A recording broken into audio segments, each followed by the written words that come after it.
wabarakatuh. Kembali lagi di channel YouTube saya, Salda Putriani Minarta dari kelas 6 SIP 2 dengan NIM 1862201-144. Pada video kali ini saya akan menjelaskan dan memberikan contoh pengolahan data dari uji kelayakan model, koefisiensi determinasi, dan uji T pada analisis regresi data panel menggunakan program Fuse. Disimak baik-baik ya. Nah, di sini saya akan memberikan penjelasan sedikit tentang uji kelayakan model, koefisien determinasi, dan uji T pada analisis regresi data panel. Yang pertama ada uji kelayakan model atau biasa dikenal dengan uji F. Nah, uji F ini digunakan untuk menjelaskan apakah semua variabel bebas yang dimasukkan ke dalam model secara bersama-sama mempunyai pengaruh terhadap variabel terikat, atau dengan kata lain model fit atau tidak. Apabila uji F tidak berpengaruh, maka penelitian tidak layak untuk dilanjutkan karena model penelitian tidak mampu menjelaskan adanya hubungan antara variabel independen dengan dependen. Nah, ada hipotesis dalam uji F ini. Yang pertama, berdasarkan perbandingan F statistik dengan F tabel. Jika F statistik kurang dari F tabel, maka H0 diterima. Nah, ada contoh lainnya. H0 jika nilai F statistik kurang dari F tabel. HA jika nilai F statistik lebih dari F tabel. Nah, yang kedua ada berdasarkan probabilitas. Jika probabilitas F statistik lebih dari alfa 0,05, maka H0 diterima.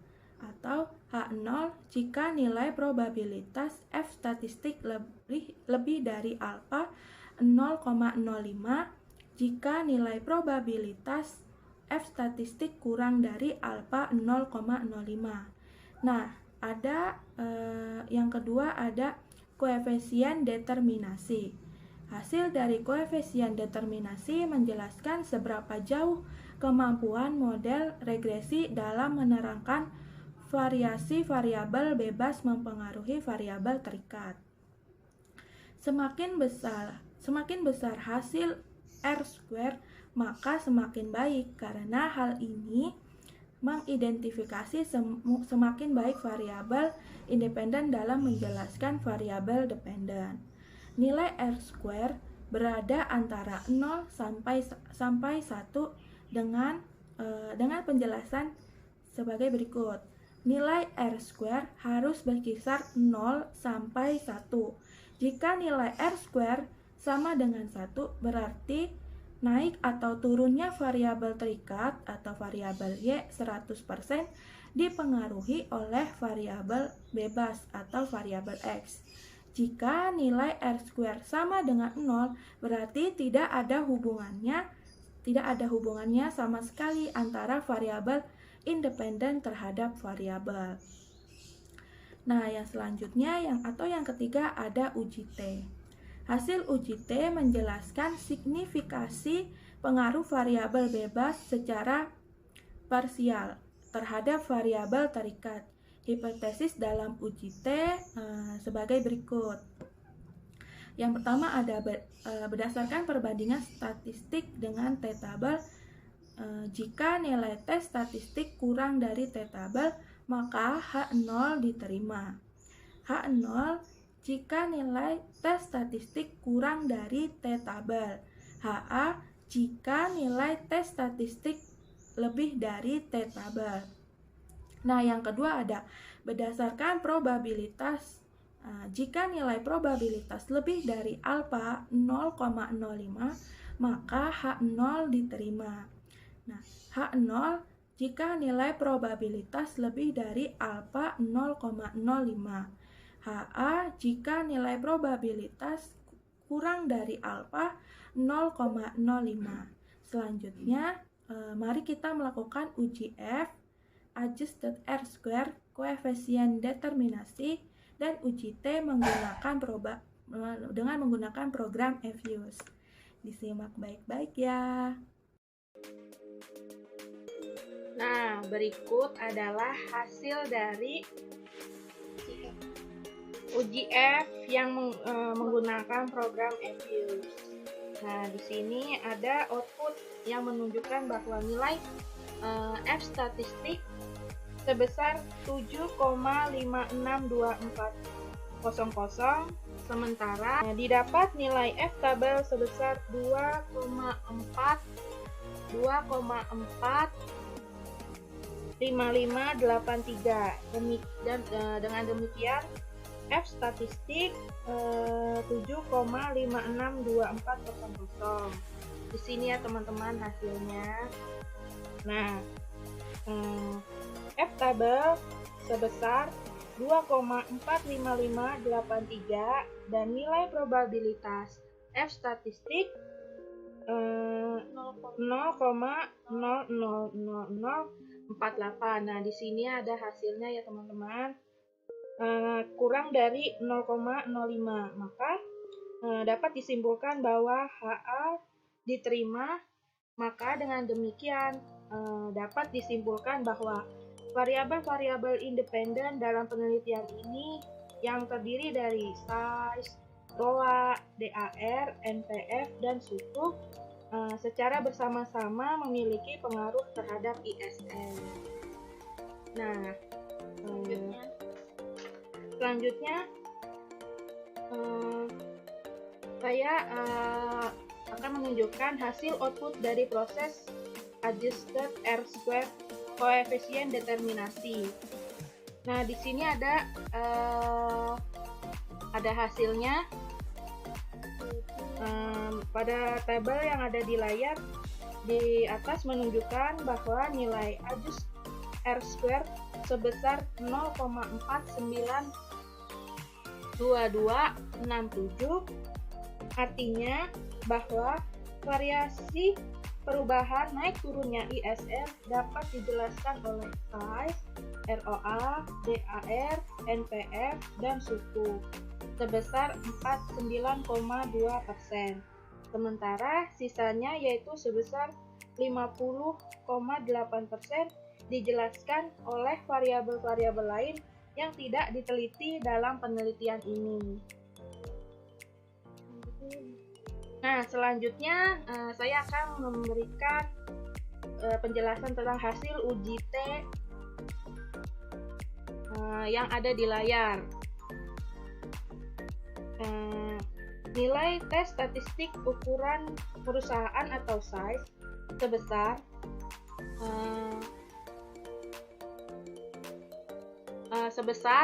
5,342578.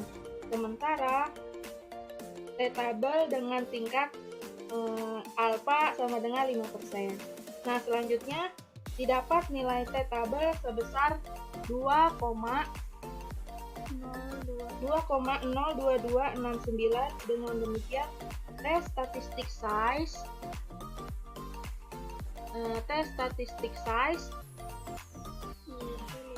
yaitu sebesar 5,342578 lebih dari T-tabel 2,02269 dan nilai probabilitas 0,0000 kurang dari 0,05. Maka dapat disimpulkan bahwa variabel ukuran perusahaan atau size dalam penelitian ini memiliki pengaruh terhadap pengungkapan Islamic Social Reporting atau ISR.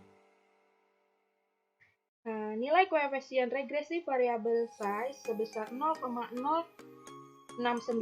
Hal ini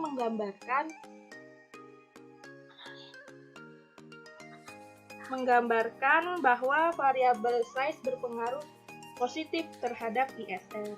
Dengan demikian, setiap kenaikan atau satuan variabel size maka akan menaikkan nilai variabel ISR konstanta sebesar 0,069. Nah, nilai statistik dari ROA sebesar 0,898099,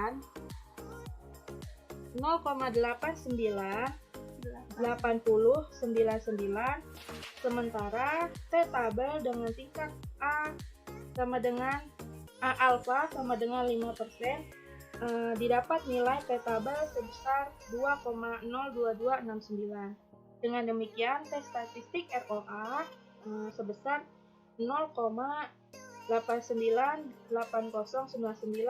atau kurang dari T tabel sebesar 2,02269, dan nilai probabilitas 0,3746 lebih dari 0,05, maka dapat disimpulkan bahwa variabel return on asset atau ROA dalam penelitian ini tidak memiliki pengaruh terhadap pengungkapan Islamic Social Reporting atau ISR.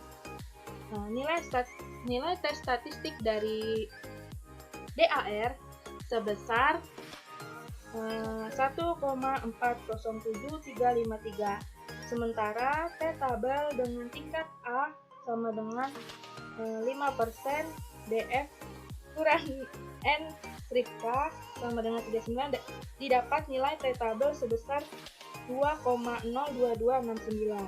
Dengan demikian, tes statistik DAR sebesar 1,407353 kurang dari T tabel yang sebesar 2,02269, dan nilai probabilitas 0,1672 lebih dari 0,05, maka dapat disimpulkan bahwa variabel debt to asset ratio atau DAR dalam penelitian ini tidak memiliki pengaruh terhadap pengungkapan Islamic Social Reporting. Nah, selanjutnya ada nilai tes statistik NPF sebesar 2,371637. Nah, didapat nilai T tabel sebesar 2,2269. Dengan demikian, tes statistik NPF sebesar 2,371637 lebih dari T tabel yang sebesar 2,02269, dan nilai probabilitas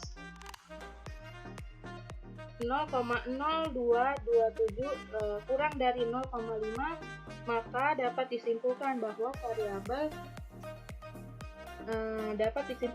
variabel non-performing financing atau NPF dalam penelitian ini memiliki pengaruh terhadap pengungkapan Islamic Social Reporting atau ISR.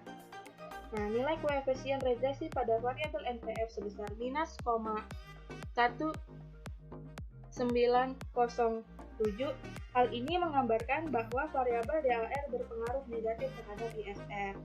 Dengan demikian, setiap kenaikan atau satuan variabel NPF maka akan menurunkan nilai variabel ISR atau konstanta sebesar minus 1,907.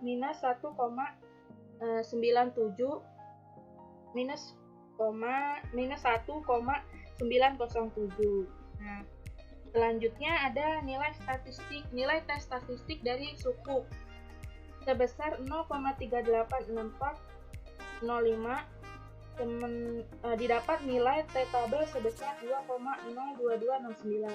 Dengan demikian, tes statistik dari sukuk sebesar 0,386405 kurang dari T tabel yang sebesar 2,02269, dan nilai probabilitas 0,7013 lebih dari 0,05, maka dapat disimpulkan bahwa variabel penerbitan sukuk dalam penelitian ini tidak memiliki pengaruh terhadap pengungkapan Islamic Social Reporting atau ISR. Nah, seperti itu ya teman-teman. Nah, berikut adalah penjelasan serta pengolahan data dari uji kelayakan model, koefisien determinasi, dan uji T pada analisis regresi data panel menggunakan program EFUSE. Pada video kali ini, saya meminta maaf bila ada kekurangan serta kesalahan. Sampai ketemu di video selanjutnya. Wassalamualaikum warahmatullahi wabarakatuh.